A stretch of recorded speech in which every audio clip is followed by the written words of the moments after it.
Empezamos un año con esta primera emisión y vos suetamos para 2022 una buena salud y sano y regio que estéis con toda vuestra familia, vuestros amigos.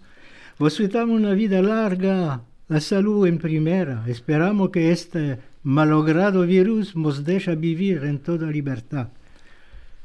Nous commençons l'année par cette première émission et nous souhaitons pour 2022 une bonne santé et le meilleur pour vous, votre famille et vos amis. Hoy, Nicole, Gilbert y Marcel son con vosotros. Nicole, Gilbert y Marcel. Dora, ainda hospitalizada, tiene todos nuestros pensamientos y tenemos que agradecer a Daniel en la cabina. Aujourd'hui, nous sommes avec vous, Nicole, Gilbert et Marcel. Dora étant toujours hospitalisée et toutes nos pensées pour elle. Merci à Daniel, à la technique qui réalise l'émission. Para empezar, vamos a leer el texto de Simon Geron en Australia, Sea bienvenido el año 2022. Pour commencer, nous lirons l'envoi de Simon Geron, qui vit en Australie, soit la bienvenue année 2022. Vamos continuar un poco de nuestra España separada con la vida de Samuel Anagid ibn Nagrela. Nous poursuivrons l'histoire de notre Espagne séfarade avec l'évocation de la vie de Shemuel Anagid ibn Nagrela. Un poco de risa después con Aldo Sevi, que vive en Israel y que nos habla de su tía Mariette. Un peu d'humour ensuite avec Aldo Sevi en Israël, qui nous parle de la tante Mariette et de son enfance. Un poco de poesía después con el poema de Baudelaire, La invitación al viaje, que nuestro maestro Jaime Vidal Sefira, de bendita memoria, había traducido cuando era internado en los campos de concentración. Un peu de poésie ensuite avec le poème de Baudelaire, L'invitation au voyage, traduit par notre maître Chaim pendant la Shoah alors qu'il était interné dans les camps de concentration.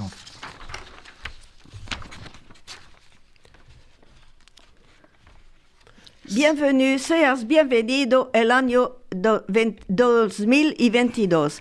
Bienvenue à l'an 2022.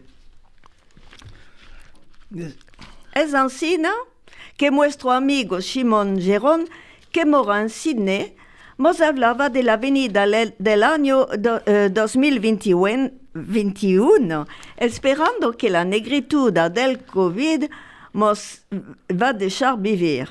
Me parece que se llegó.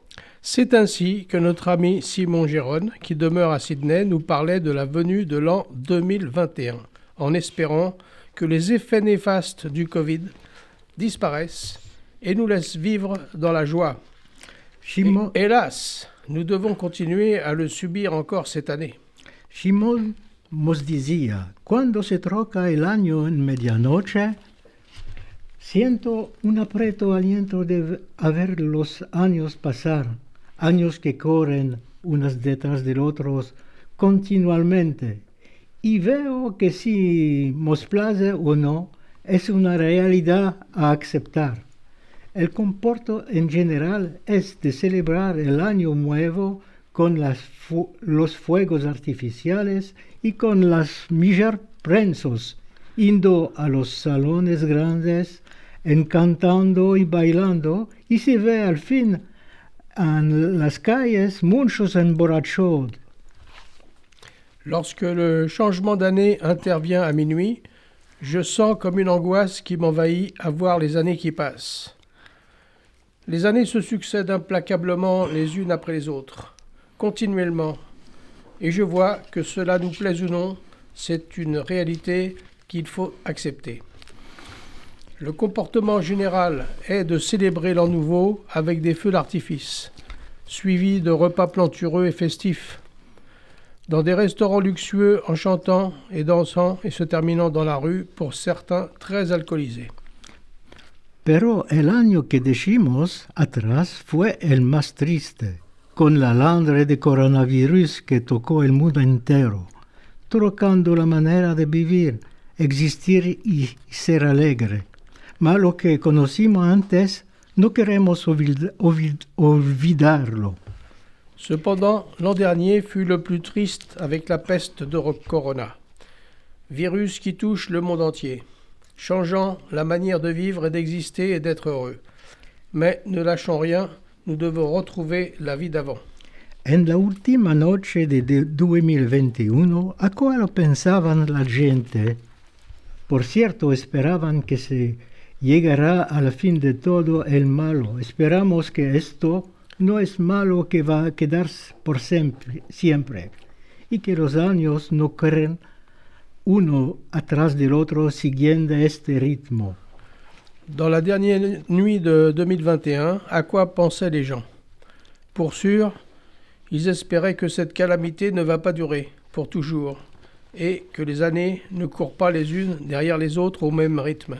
Tengamos esperanza y sea bienvenido 2022. Ya sé que el mal y el bueno existen en mesuras diferentes y que el remedio de no enterarse en nuestro aprieto, tener esperanza en Dios y ver la luz al fin de los túneles. Os auguramos al nombre de Vidas Largas a todos una año buena con la salud y alegría. Ayons l'espoir que soit bienvenue l'année 2022. Je sais que le bien et le mal existent dans des mesures différentes et que le remède, c'est de ne pas se laisser emporter par nos idées noires, mais d'espérer en Dieu et voir le bout du tunnel. Nous vous souhaitons au nom de Vidas Largas à tous une bonne année avec une bonne santé et beaucoup de joie.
Queridos oyentes, vos habemos presentado los personajes famosos del judaísmo de la Edad Media en España. Tenemos muchos personajes famosos que Richard Ayun y Chaim Vidal Sefira escribieron en un libro que se llama Sefarad d'hier et d'aujourd'hui. Hay más de 70 hombres que tenemos que hablar. Vos hablamos en primero, en 1921, d'Azdai ibn Bershaprut, el antepasado de nuestro amigo Marcel. Y hoy, primera emisión de 2022, vamos a hablar de Shmuel Anagid Ibn Agrela, nacido en Mérida en 993 y muerto en Granada en 1056. Su apellido era Shmuel Alevi Ben Yosef Anagid. Fue grande rabino de España, de Andalucía y hombre del Estado judío de la monarquía musulmana en el siglo XI. Chers auditeurs, nous avons présenté les personnages célèbres du judaïsme espagnol du Moyen-Âge.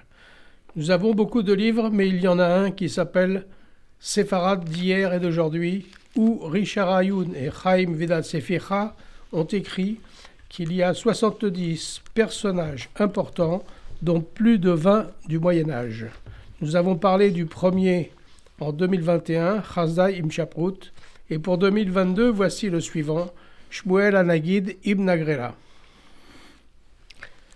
Né en 993 à Mérida, mort à Grenade en 1056. Son nom exact est Shmuel Alevi Ben Yosef Anagid. C'est un rabbin andalou et un homme d'État juif d'une principauté musulmane du XIe siècle. Shmuel fue gramático, poeta y talmudista. Es también el primer judío que se alcanzó como visir, primer ministro, y capo de las armadas de un reinado de Al-Andalus en España. ¿Por qué Shmuel es famoso? Considéré par certains comme l'une des premières autorités rabbiniques médiévales, Shmuel, qui a été grammairien, poète et talmudiste, est aussi le premier juif à avoir pu occuper les fonctions de vizir, premier ministre, et de chef des armées d'un royaume d'Al-Andalus en Espagne. Pourquoi Shmuel est célèbre? Nacido en Mérida, pasó su chiquez y su mancebez en Córdoba. Su padre, nacido en Mérida, le dio una educación entera y le acarreó los mejores maestros de la época. Estudió literatura rabínica sobre el gobierno de Hanok ben Moshe, hebreo y gramática hebrea con el fundador de la filología científica hebrea, Yehuda ben David al-Hayut. Frecuentó círculos de eruditos árabes, empezó sobre la filosofía retórica árabe y las matemáticas. Né à Mérida, il passe sa jeunesse à Cordoue. Son père, natif de Mérida, lui donne une éducation complète et lui pourvoit les meilleurs maîtres de l'époque. Il étudie la littérature rabbinique sous la férule de Hanoch ben Moshe, l'hébreu et la grammaire hébraïque avec le fondateur de la philologie hébraïque scientifique, Yehuda ben David al-Hayut. Il fréquente les cercles des savants et érudits arabes, s'initie à la philosophie, à la rhétorique arabe et aux mathématiques. Buen matemático y filósofo, Shmuel hablaba y escribía con facilidad muchas lenguas, en particular el árabe, hebreo, caldeo, latino, castellano y berber. En el contexto de la guerra civil al-Andalus y la conquista de Córdoba por el capo berber Suleimán en 1013, él con su familia y muchos otros judíos tuvo de fuirse de Córdoba, destruido y saqueada. Bon mathématicien et philosophe, Shmuel écrivait et parlait couramment plusieurs langues, en particulier l'arabe, l'hébreu, le chaldéen, le latin, le castillan et le berbère. Dans le contexte de la guerre civile en Al-Andalus et de la conquête de Cordoue par le chef berbère Suleiman en 1013, il doit, avec sa famille et de nombreux autres juifs, fuir Cordoue livré au sac et au pillage. El mancebo Shmuel se instaló en el puerto de Málaga, donde empieza un chico negocio estudiando estudiando textos hebreos y talmúdicos en su tiempo libre. Le jeune Shmuel s'installe dans le port de Malaga, où il commence une petite affaire, étudiant les textes hébraïques et talmudiques pendant ses loisirs. Su botica estaba situada cerca del palacio del visir del rey Jabús. Los servidores del visir siempre recurrían a Shemuel, que era un calígrafo emérito, cuando querían escribir a sus maestros. Sa boutique était située près du palais du vizir du roi Jabús. Les serviteurs du vizir avaient souvent recours à Shemuel, calligraphe émérite, lorsqu'ils voulaient écrire à leur maître. El rey, que se llama Jabús, tomaba a Shemuel como visir y capo de las armadas. No lejos del palacio, un musulmán tenía una botica y cada vez que el rey, acompañado de su ministra, pasaban delante de esta botica, el propietario abatía a Shemuel de insultas. Le roi prit Shmuel comme vizir et chef militaire. Non loin du palais, un musulman tenait une boutique et chaque fois que le roi, accompagné de son ministre, passait devant cette boutique, le propriétaire accablait Shmuel d'invectives. Un día, el rey enervado comandó al visir que le arrancara la lengua del vendedor, mas Luis no quiso hacer este acto de barbarie. Se avisó sobre la situación del vendedor, sabiendo que era muy pobre, le hizo dar muchas paras. Un jour, le roi, excédé, donna ordre au vizir de faire arracher la langue au marchand. Shmuel se garda bien de faire exécuter cet ordre barbare. Il s'informa de la situation du marchand et, ayant appris qu'il était fort pauvre, il lui fit remettre une somme assez importante. Cuando el vendedor vio de nuevo el ministro, le hinchó de benedicciones. El rey, asombrado y quisquillado, le preguntó a Nagrela por qué no se había cumplido su orden.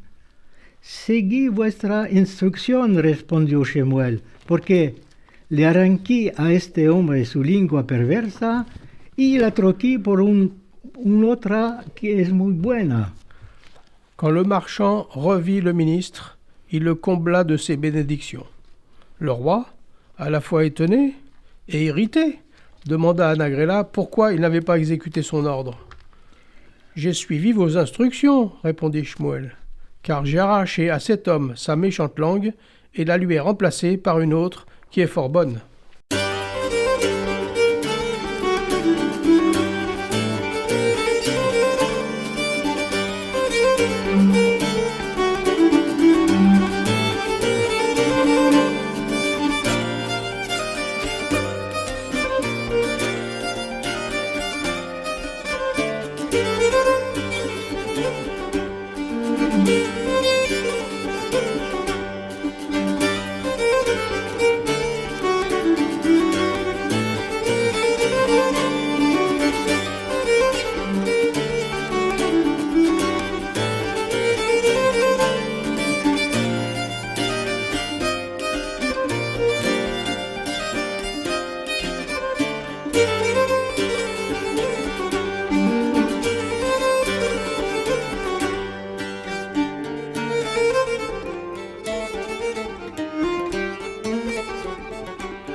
Cuando el rey murió en 1027, Jabús nombró a Samuel Katib y después le confió la gestión de los cargas diplomáticas y de las armadas.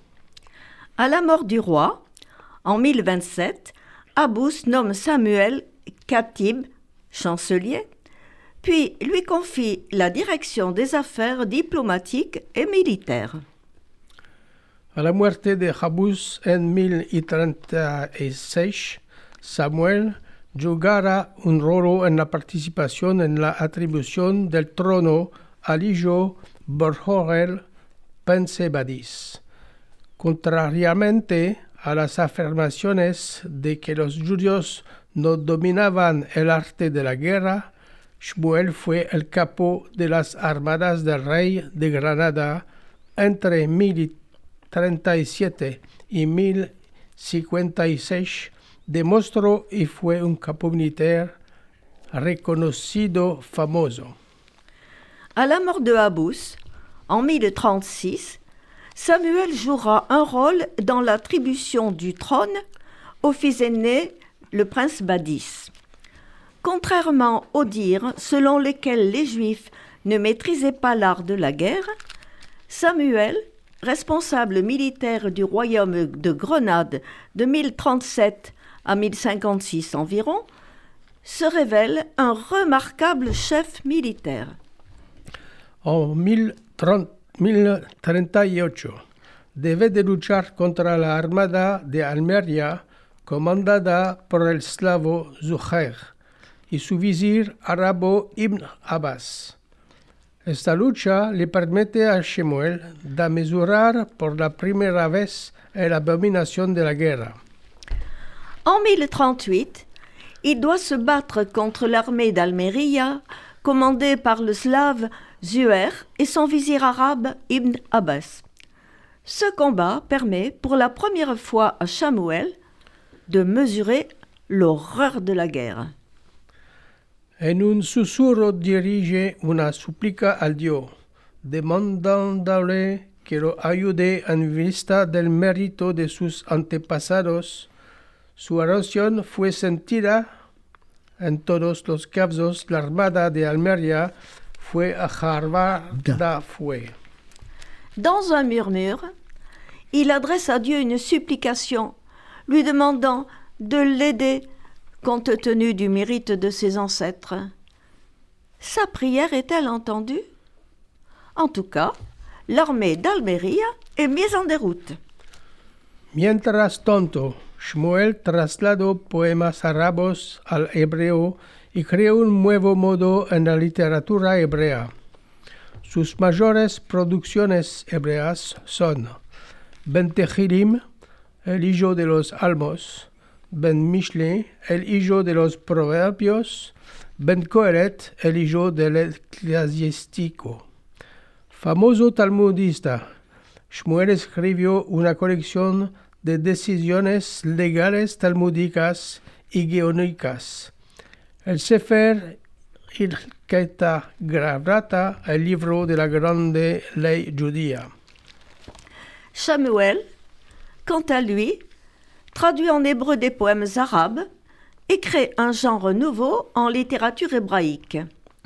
Ses meilleures productions en hébreu sont Ben Tehilim, le livre des psaumes, le fils des psaumes, Ben Mishle, le fils des proverbes, Ben Coelet, le fils de l'ecclésiastique. Talmudiste distingué, Samuel écrit un recueil de décisions juridiques talmudiques et géoniques, le Sefer Ilkelita Gravata, le livre de la grande loi juive. Siguiendo el ejemplo de Hazaim Shaput, 915-960, Shmuel se hizo protector de los judíos de Granada, que gracias a él pudieron acceder a las funciones públicas y servir en el armada. También favoreció el deslumbramiento de las escuelas judías, atrayéndolos a los sabios judíos más famosos de la época.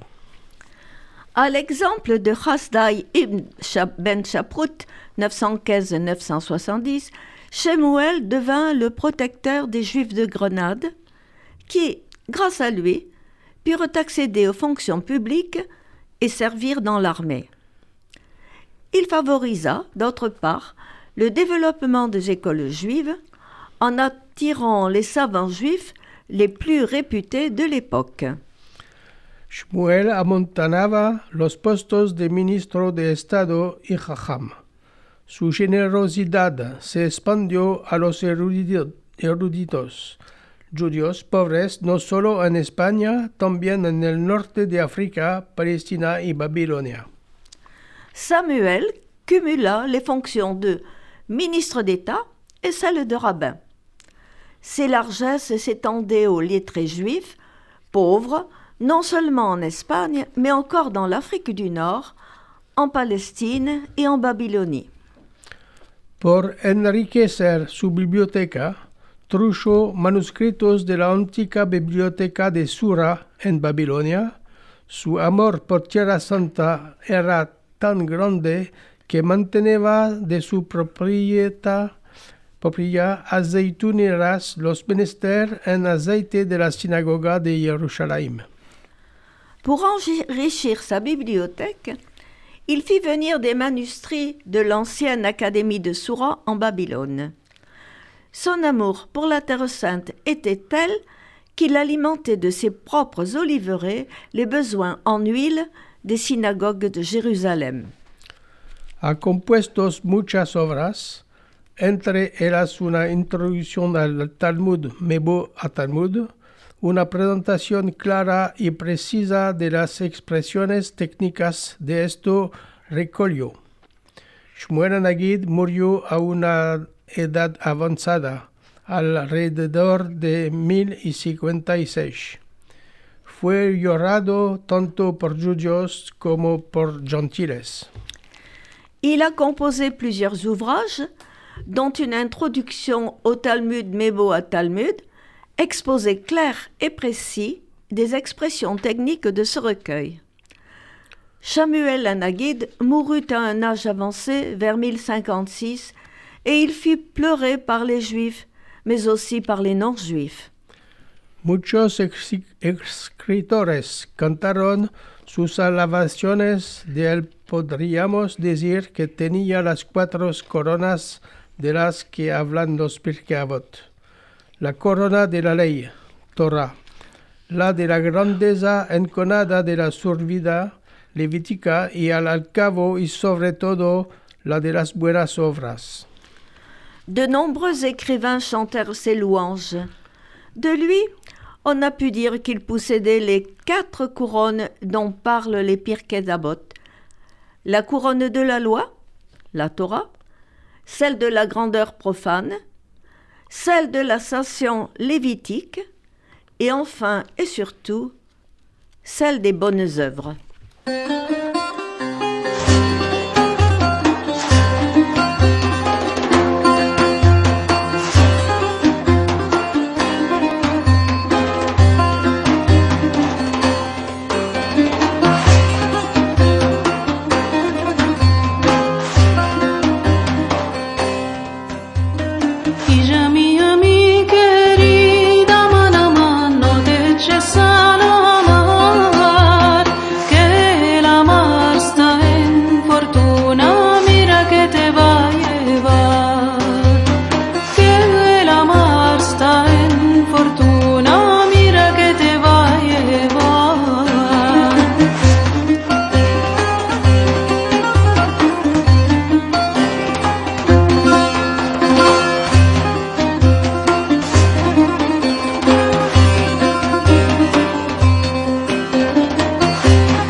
Salvar del amor, que me engluta peche preto para salvar del amor.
cette chanson Ijamiya, nous allons rester dans le milieu familial parce que notre ami d'Israël, Aldo Sevi, nous a donné l'autorisation de parler de sa tante Mariette.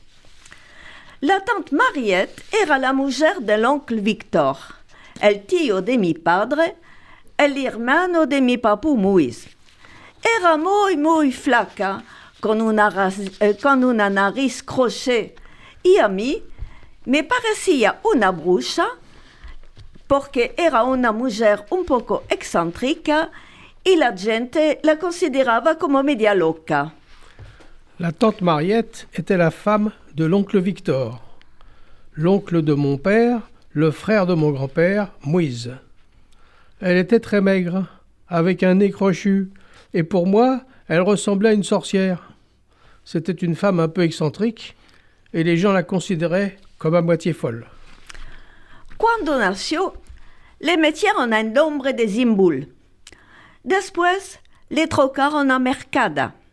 Parece que sus hermanos murieron y ella fue vendida, Mercada, para trocarla del Mazal.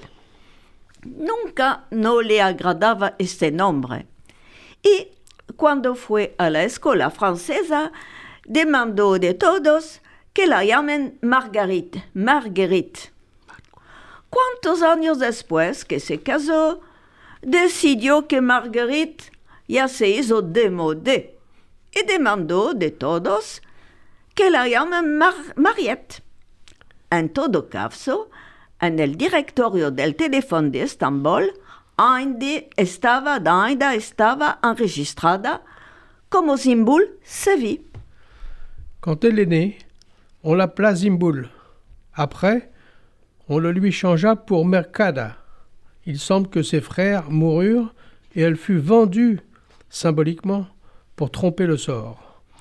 Elle n'a jamais aimé ce prénom et quand elle fut à l'école française, elle demanda à tous de l'appeler Marguerite. Quand des années plus tard elle se maria, elle décida que Marguerite faisait démodé et elle demanda d'être appelée Mariette. Mais au téléphone d'Istanbul, elle était toujours enregistrée comme Sümbül Sevi. La tante Mariette se alababa mucho. Nos contaba que su nombre de familias, antes de casarse, era Altin Magyar, porque en turco Magyar significa el oro. Que sus padres vinieron del Majaristán, la Hungaria, y uno de ellos hizo los labores de oro para el palacio de los sultanes y así tomó ese nombre. La tante Mariette se vantait beaucoup. Elle nous racontait que son nom de famille, avant son mariage, était Magyar. Ça voulait dire d'horreur, d'or. Que ses parents venaient de Hongrie. Et l'un d'eux fit les ornements d'or pour le palais des sultans, ce qui fut à l'origine de son nom. Cuando se envejeció mucho, desbrochó su boca afiló más que antes y nos contó que un día, cuando era nueva casada, esto sería en los años 1920, vino a visitarla una mujer de Salonique que le contó que su marido Victor, antes que se casó en Estambul, le había prometido a casarse con ella en Salonique.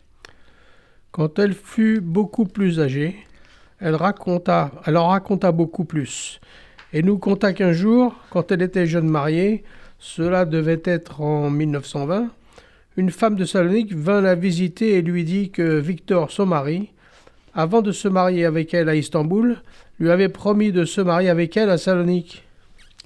En aquellos días, una promesa de casamiento era considerada como un contrato y las mujeres podían procesar si el hombre se arrepentía. Mariette y su familia pagaron muchas pagas a esta mujer para que se torne atrás a Salonique. À l'époque, une promesse de mariage était considérée comme un contrat. Et les femmes pouvaient engager un procès. Mariette et sa famille durent donner beaucoup d'argent à cette femme pour qu'elle retourne à Salonique. La tante Mariette no tuvo hijos.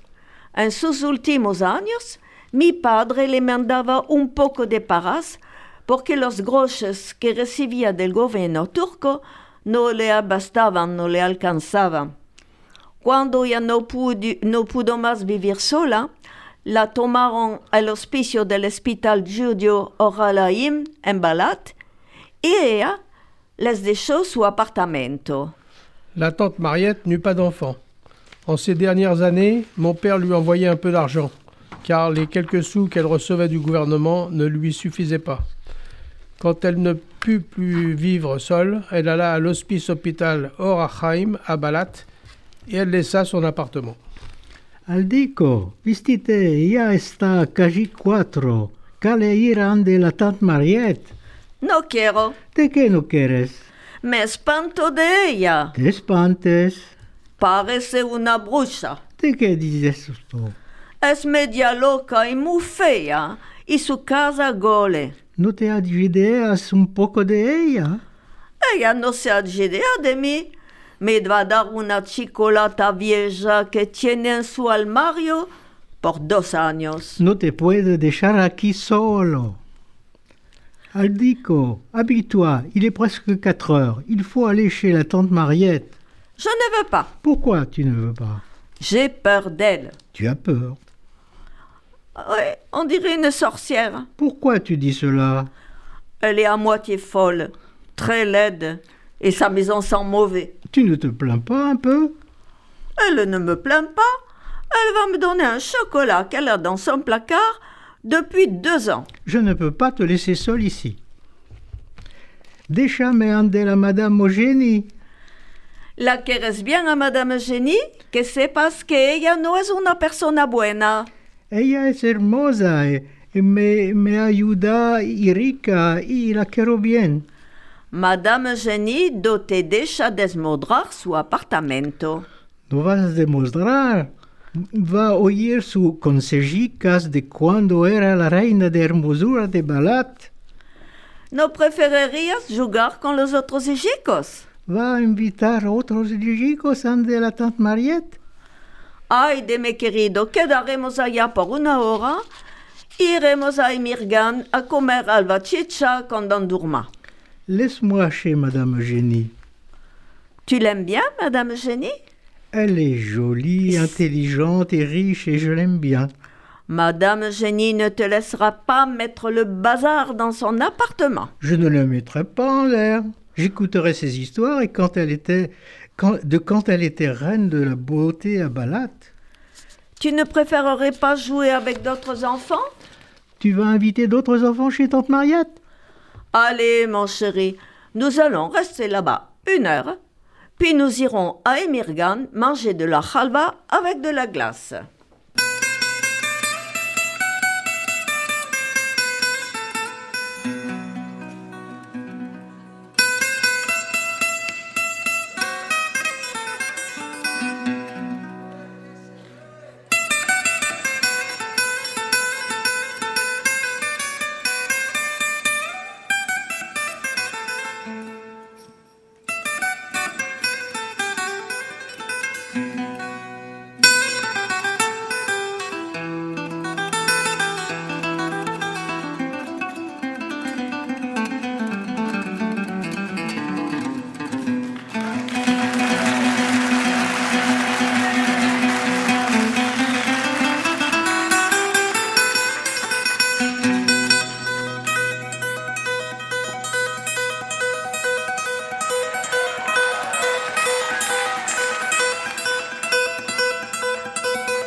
J'ai quitté mon pays, j'ai quitté ma maison, ma vie ma triste vie se traîne sans raison.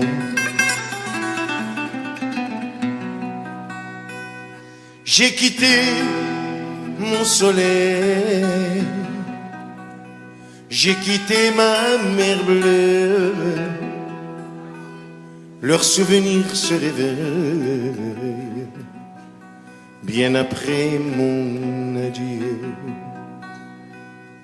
Soleil, soleil de mon pays perdu, des villes blanches que j'aimais, des filles que j'ai jadis connues. J'ai quitté une amie, je vois encore ses yeux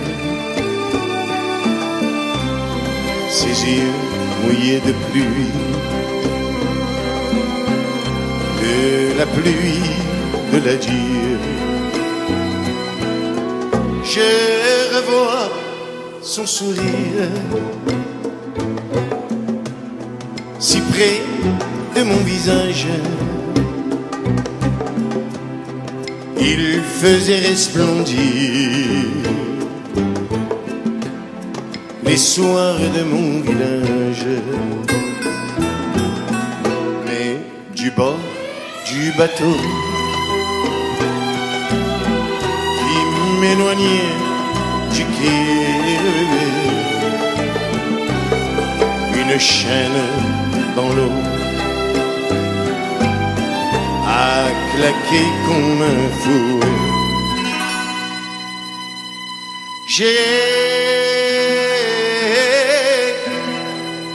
J'ai longtemps regardé ses yeux bleus qui fuyaient. La mer les a noyés dans le flot du regret.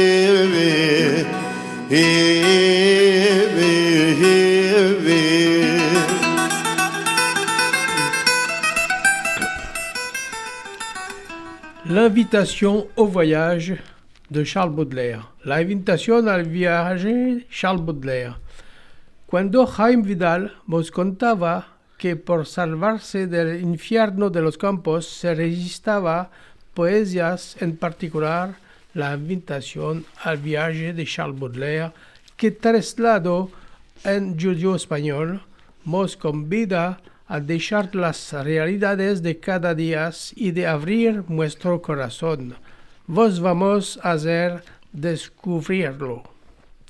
Lorsque Jaime Vidal nous racontait que pour s'évader de l'enfer des camps, il se récitait des poèmes, en particulier l'invitation au voyage de Charles Baudelaire, qu'il a traduit en judo-espagnol, voici qu'il nous invite à laisser les tracas de tous les jours et d'ouvrir notre cœur.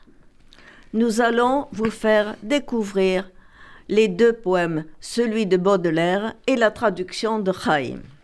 Niña mía, hermana mía, sueña con la dulzura de ir a vivir juntos, a amar con holgura, amar y morir en el país que te asemeja.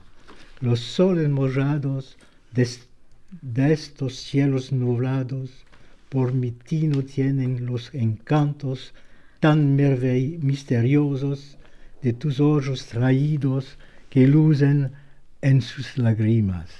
Allá solo hay usur y hermosura, lujo, reposo y gozo.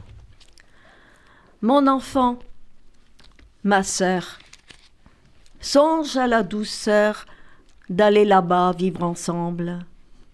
Aimer à loisir, aimer et mourir au pays qui te ressemble. Les soleils mouillés des ciels brouillés pour mon esprit ont le charme si mystérieux de tes traîtres yeux brillants à travers leurs larmes. Là, tout n'est qu'ordre et beauté, luxe calme et volupté. Mobilia luciente, por años lustreados, decoría nuestra oda las flores más raras, mezclando sus colores con las emparedas. Los ricos tabanes, los espejos hondos, el brillo oriental, todo hablaría al alma en secreto su dulce lingüe natal. Allá solo hay usur y hermosura, lusso, riposo y gozo.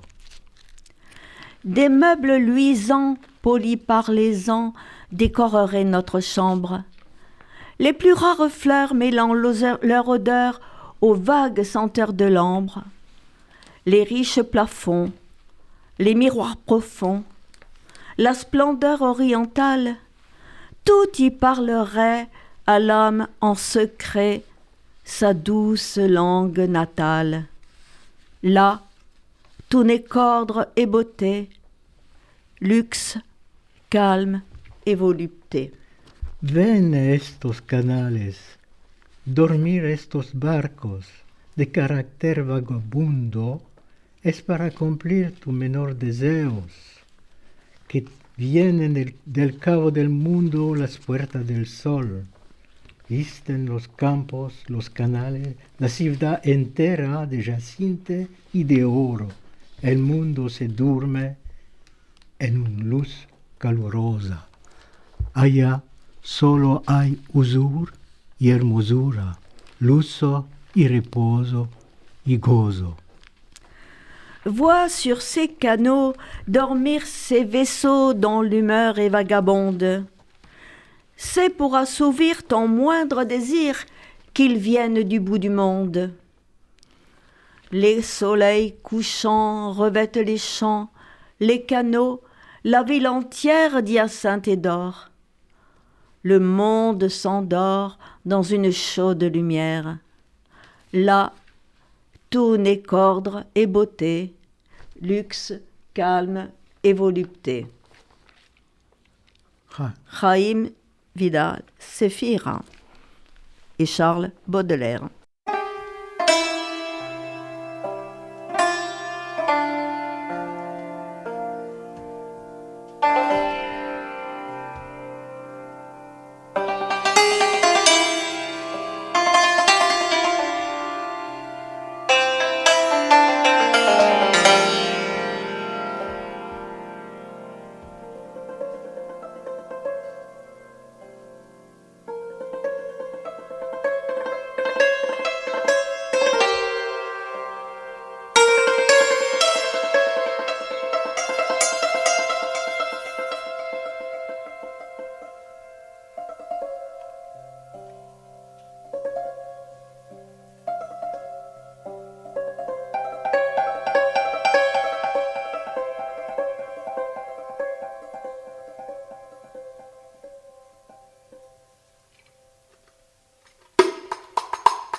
Merci beaucoup à RCJ et à la technique avec Daniel de terminer cette émission, la première de l'année 2022. Et nous prévoyons pour les émissions suivantes beaucoup de choses nouvelles et de choses anciennes. Nous avons fait l'année dernière beaucoup de choses comme des poésies, des chansons, des présentations d'écrivains. Nous allons continuer cette année aussi. Donc vous aurez des surprises prochainement. Et nous pensons aussi à notre 4e partenaire, Dora, qui est toujours en convalescence. Et on l'embrasse très fortement. Maintenant, vous pouvez écouter nos émissions en direct ou en podcast. Il suffit de taper vidaslargas79@gmail.com. Je répète, vidaslargas79@gmail.com et vous aurez toutes nos émissions en podcast sur notre site Vidas Largas. À la prochaine émission, le 27 février 2022, de 23h à minuit. En attendant, encore bonne année à vous et à la prochaine. Ancina se termina nuestra primera emisión del año y vos esperamos para la segunda, el 27, el jueves 27, o en podcast. Siempre esperándolos para estar juntos y englenearnos con todo lo que podemos traerles. Gracias a todos y a nuestra amiga Dora que está con el brazo en